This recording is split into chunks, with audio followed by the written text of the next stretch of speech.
Assalamualaikum warahmatullahi wabarakatuh.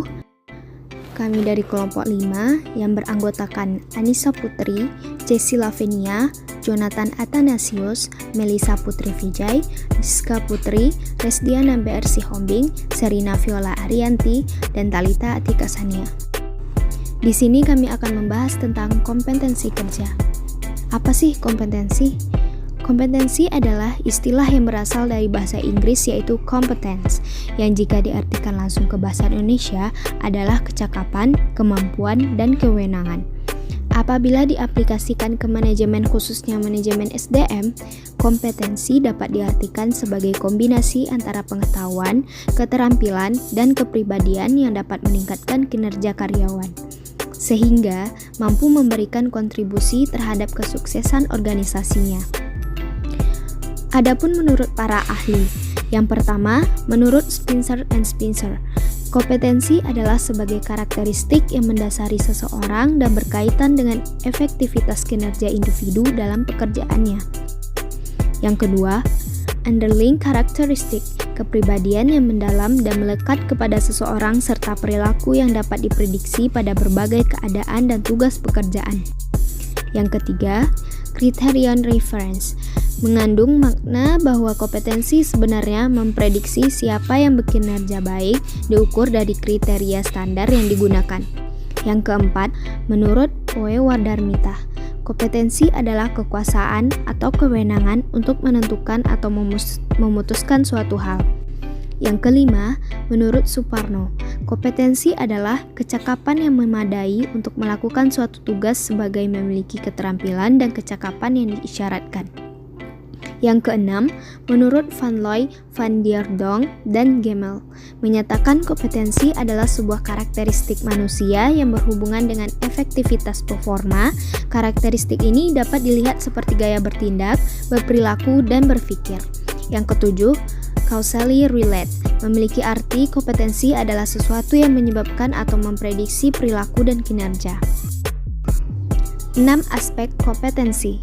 Menurut Gordon 1988, aspek yang terkandung dalam konsep kompetensi diantaranya adalah: yang pertama, knowledge, dapat melakukan proses berpikir ilmiah untuk memecahkan suatu persoalan jika ia memiliki pengetahuan yang memadai tentang langkah-langkah berpikir.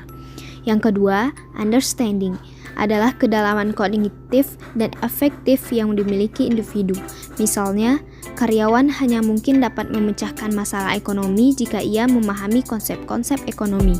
Yang ketiga, skills, adalah sesuatu yang dimiliki oleh individu untuk melakukan tugas yang dibebankan. Misalnya, kemampuan karyawan dalam memilih metode kerja yang dianggap lebih efektif dan efisien.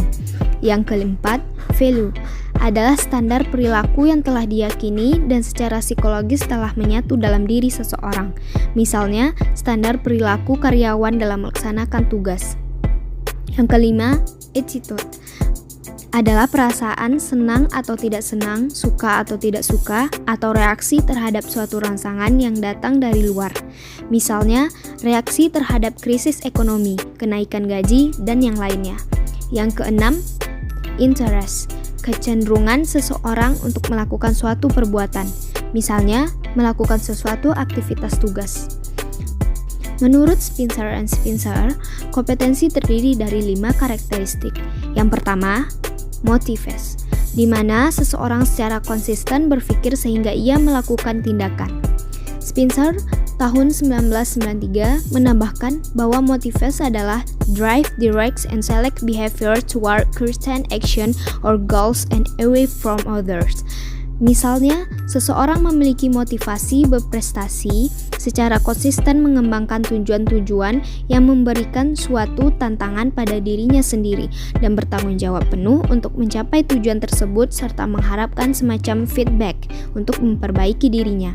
Yang kedua, traits, watak yang membuat orang untuk berperilaku atau bagaimana seseorang merespon sesuatu dengan cara tertentu. Sebagai contoh, seperti percaya diri, kontrol diri, ketabahan, atau daya tahan. Yang ketiga, self-concept, sikap dan nilai-nilai yang dimiliki seseorang. Sikap dan nilai diukur melalui tes kepada responden untuk mengetahui nilai yang dimiliki seseorang dan apa yang menarik bagi seseorang untuk melakukan sesuatu. Yang keempat, knowledge. Informasi dimiliki seseorang untuk bidang tertentu. Pengetahuan merupakan kompetensi yang kompleks. Teks pengetahuan mengukur kemampuan peserta untuk memilih jawaban yang paling benar, tetapi tidak bisa melihat apakah seseorang dapat melakukan pekerjaan berdasarkan pengetahuan yang dimilikinya. Yang kelima, skills. Kemampuan untuk melaksanakan suatu tugas tertentu baik secara fisik maupun mental. Dengan mengetahui tingkat kompetensi, maka perencanaan sumber daya manusia akan lebih baik hasilnya. Kategori kompetensi. Yang pertama, threshold competencies adalah karakteristik utama yang biasanya berupa pengetahuan atau keahlian dasar seperti kemampuan untuk membaca yang harus dimiliki seseorang agar dapat melaksanakan pekerjaannya. Tetapi, kategori yang ini tidak untuk menentukan apakah seseorang tersebut berkinerja tinggi atau tidak. Kategori ini jika untuk menilai karyawan hanyalah untuk mengetahui apakah ia mengetahui tugas-tugasnya, bisa mengisi formulir, dan lain sebagainya. Yang kedua, differentiating competence adalah faktor-faktor yang membedakan individu yang berkinerja tinggi dan rendah. Karena seseorang yang memiliki motivasi yang tinggi, maka ia akan mampu menetapkan target atau tujuan yang jauh lebih ketimbang kinerja yang di tingkat rata-rata.